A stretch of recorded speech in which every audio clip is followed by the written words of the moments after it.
Break के बाद रुक करते हैं फिर से खबरों की ओर। बात करें भारतीय मानव अधिकार आयोग के ग्वालियर रीजन द्वारा किए गए कार्यों को लेकर एक निजी होटल में कार्यशाला का आयोजन किया गया, जिसमें किस तरह से मानव अधिकारों का उपयोग कर एक सशक्त जीवन जिया जा सकता है, इस विषय पर विशेषज्ञों ने अपनी राय रखी।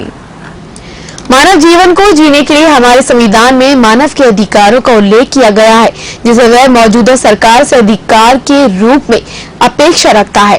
लेकिन देखने में आता है कि अधिकांश लोगों को कुछ अधिकारों का ध्यान रहता है।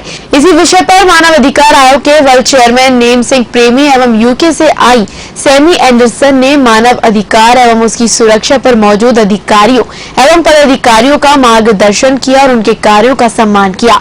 इस मौके पर पुलिस अधीक्षक हरिनारायण चानी मिश्रा मुख्य अतिथि के रूप में मौजूद रहे।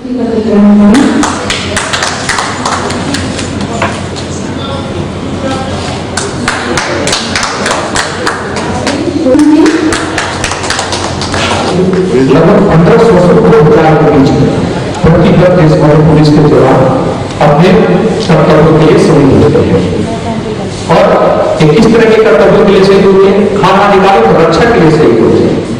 आज का जो फंक्शन है वो ग्वालियर रीजन को लेकर, ग्वालियर प्रोविंस को लेकर यहाँ की टीमें IHRO के साथ ह्यूमन राइट्स के इश्यूज को लेकर क्या काम कर रही हैं उस पर छोटा सा वर्कशॉप था। और ग्वालियर प्रोविंस की टीम का डिक्लेरेशन भी आज साथ में किया है, डिस्ट्रिक्ट की टीम का भी किया है, महिला विंग का भी किया है। IHRO का उद्देश्य लोगों की जरूरतमंद लोगों को मदद पहुंचाना है, वो चाहे लीगल वे में हो, कोर्ट कचहरी के मामलों पे हो, चाहे सोशल इश्यूज को लेकर के हो। समाज में महिला और पुरुष की गैर बराबरी जैसे कई मुद्दे हैं और उससे भी भयानक मुद्दे डिस्क्रिमिनेटी या भेदभाव या छुआछूत, ये सब भी हैं। हम लोग ऐसे इश्यूज को जो समाज में बहुत ज़्यादा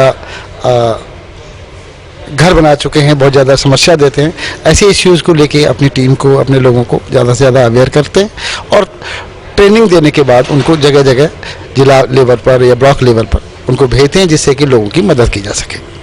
there is a big difference, बहुत फ़र्क है यहाँ पर और उसी वजह से हमारा काम ज़्यादा यहाँ पर फोकस हो रहा है और माइन्यूट लेवल पर हम कोशिश कर रहे हैं कि ये चीज़ें हम आइडेंटिफाई करें और मीडिया के सामने भी लाएं और एट द सेम टाइम लोगों को एजुकेट करें कि ह्यूमन राइट्स असली चीज़ क्या होती है।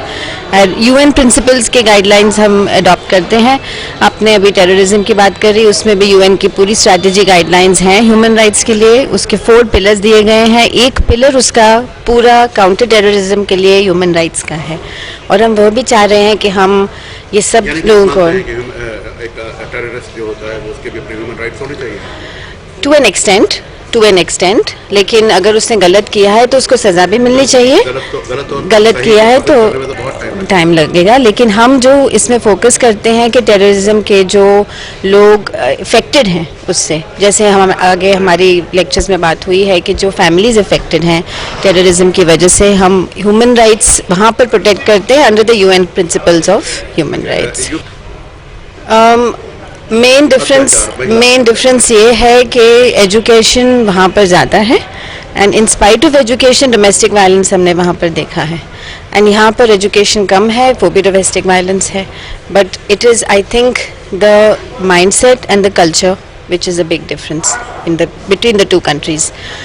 That is why again we stress education and advocacy to teach people, and women should speak up. I think in UK women speak up more, they have more guts and they have more of a support system where organizations are helping them, citizen councils are helping them. Here the support system is less and the ladies are normally afraid to speak up.